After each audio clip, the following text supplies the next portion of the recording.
There's a new scam in town, and here's how it works. Whenever you try to buy something online from online vendors and you opt for payment on delivery, you think you are safe, right? Wrong, you can still be scammed. I'm going to use an illustration, so stick with me so that you can get how this scam works. So let's say this is you and this is the scammer. You as a person want to purchase an iPhone 13 Pro Max, so you decide to go to an online platform like Instagram or Jiji. Now, this is a scammer with the aim of scamming people. He has actually listed an ad on Instagram or Jiji. He has listed an iPhone 13 Pro Max on these online platforms. Now, you see his ad and then you send him a message asking to buy that phone.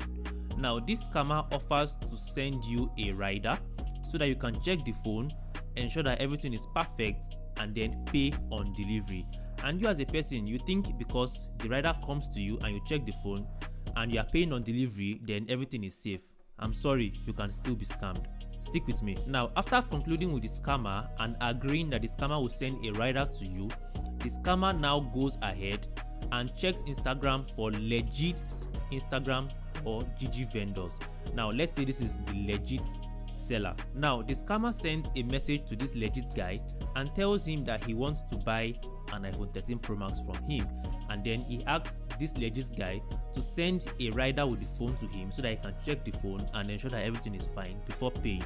This scammer is not going to send his own address to this legit guy. He is actually going to send your own address to this guy. Now, this guy is sending his rider with the phone to you. Now, mind you, you do not know this guy. You only know this scammer and you've been discussing with this scammer.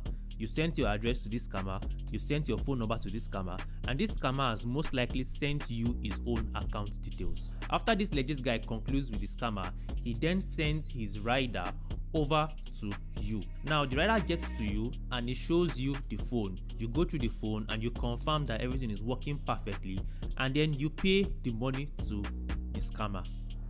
Can you see where this is going to? Now, after paying the money to the scammer, you tell the rider to call whoever sent him and confirm that they've gotten the payment.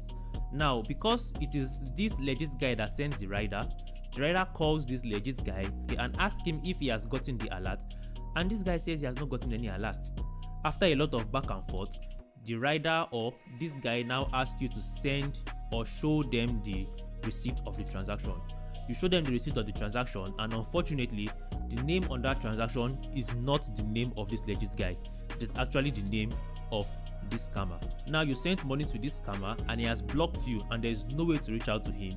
Meanwhile, the rider from this guy has collected the phone back from you and you are left with no phone and no money. Do you now understand how you can be scammed through payment on delivery?